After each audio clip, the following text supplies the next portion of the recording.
కానీ మాత్రం ద్వాదశ రాశిలో రెండవ రాశి వృషభ రాశి వారి జ్యోతిష బలం ఎలా ఉందో టైమ్స్ ఆఫ్ డివోషన్ ఛానల్ తరపు నుంచి చూస్తున్నామండి. ఈ గవ్వల శాస్త్రం 9 గవ్వలు 3 సార్లు వేసి వాటిని లెక్కబెట్టి జ్యోతిష్యం ఎలా ఉందో చింతామణి శాస్త్రం రఘుట ప్రశ్న శాస్త్రం అంటారండి. ఈ శాస్త్రాన్ని గవ్వలు వేసి చూద్దామండి. వృషభ రాశి వారి పేరు మీద ఎలా ఉందో జ్యోతిష్యం చూద్దాం. వారి పేరు మీద వృషభ రాశి వారి జాతకానికి 4 గవ్వలు పడ్డాయండి. చాలా వరకు మాత్రం వారి జాతకంలో చూడాలంటే ఆటంకాలు చాలా వస్తాయండి. లక్ష్మీకళ యోగ బలం ఉంటుంది. కానీ వీరి జాతకంలో చూడాలంటే శుక్ర మహారదశ జాతకం. కానీ వృషభ రాశి వారికి రోహిణి నక్షత్రం వారికి కొన్ని ఇబ్బందులు చిక్కులు చికాకులు వచ్చే అవకాశం ఉంది. ముఖ్యంగా వెండి బంగారం కలిసి వస్తుంది. వీరి జాతకానికి వాహనం కూడా కలిసి వస్తుంది. భూగృహాది విషయంలో కలిసి వస్తుంది. కానీ దృష్టి దోషం అధికం ఉంటుంది. ఈ నరదృష్టి పోవడానికి మాత్రం తప్పకుండా వీరి జాతకానికి మాత్రం ముఖ్యంగా లక్ష్మీనరసింహస్వామి పూజ చేయటం మంచిది. రెండవది శుక్రవారం శనివారం వీరు మాత్రం నియమం పాటించడం మంచిది. వీరి జాతక బలానికి వ్యాపారస్తులు కలిసి వచ్చే అవకాశం ఉంది. రాజకీయ నాయకులకు మాత్రం తిరుగు ఉండదు. పట్టిందల్లా బంగారం అన్నట్టు ఉంటుంది. భార్యాభర్తల సంతాన విషయంలో సంసార విషయంలో కూడా కలిసి వచ్చే అవకాశం ఉందండి. రెండవసారి గవ్వలేసి చూద్దామండి వారి పేరు మీద వృషభ రాశి వారి రాశి జ్యోతిష్యం మీద ఎలా ఉందో చూద్దామండి శాస్త్రంలో. రెండవసారి గవ్వలేస్తే 5 గవ్వలు పడ్డాయండి. పంచమహారదశ జాతకం చాలా వరకు శుభయోగం గవ్వలు. వారి పేరు మీద చూడాలంటే నేచర్స్లో మాత్రం పంచభూతాలు వారికి సహకరిస్తాయి. ఏ పని చేసినా మనసు సహకరించకపోయినా ఆ భగవంతుని స్వరూపం అంటే మాత్రం నేచర్సే. మనకన్నీ కనబడకపోయినా ఎవరు కనబడకపోయినా మాత్రం నేచర్స్ మాత్రం కనబడుతూనే ఉంటుంది, వినబడుతూనే ఉంటుంది. కానీ వివాహ విషయంలో కలిసి వచ్చే అవకాశం ఉంది.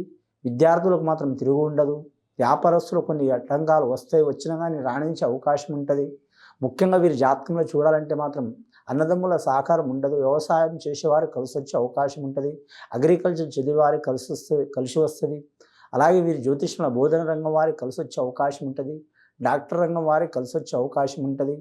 ఐఏఎస్ ఐపీఎస్ డిపార్ట్మెంట్ వారికి ఇబ్బందులు వచ్చే అవకాశం ఉన్నాయి. ప్రేమ వివాహం చేసుకోవాలనుకునే వారికి కొద్దిగా టైం పడుతుంది. జాగ్రత్తగా ఉండాలండి. అంశబలం మంచిగా ఉన్నది వీరి పేరు మీద. కానీ కులదేవత కానీ కులదేవుడు కానీ ఆరాధన చేయాలి. చాలా వరకు శుభయోగం అండి వీరి జాతకానికి. శుక్ర మహారదశ జాతకం కాబట్టి వీరు ఖచ్చితంగా లక్ష్మీనరసింహ స్వామిని కానీ లేదా వెంకటేశ్వర స్వామిని ధ్యానం చేయడం చాలా వరకు శుభయోగం అండి. మూడవసారి గవ్వలేసి చూద్దామండి వీరి పేరు మీద ఎలా ఉంది.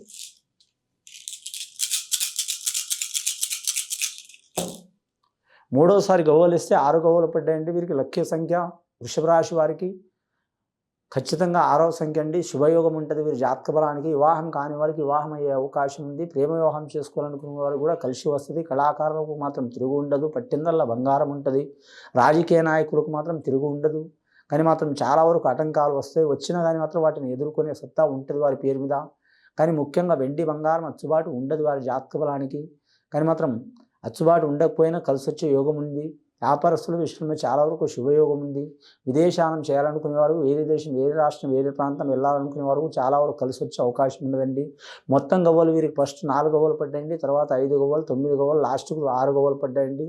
అన్ని లెక్క పెట్టినా కూడా 15 గవ్వలు అవుతున్నాయండి. 15వ సంఖ్య అంటే మాత్రం 1 రవి మహారదశ, 5వ సంఖ్య మాత్రం బుధ మహారదశ 15 గవ్వలు పడ్డాయండి.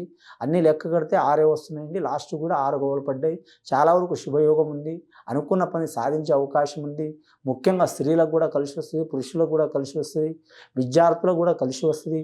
గత కొన్ని సంవత్సరాల నుంచి చిక్కులు చికాకులు దరిద్ర బాధలు పడుతున్న వారు మాత్రం ఖచ్చితంగా అవి తొలగిపోవాలంటే మాత్రం శుక్రవారం శనివారం నియమం పాటించాలి. వీరికి చాలా వరకు శుభయోగాలు కలిసి వచ్చే అవకాశం ఉన్నదండి. ఇది విని చూసి ఆచరించే వారికి గొప్ప ఫలితాలు కలుగుతాయండి. శుభం భూయాత్.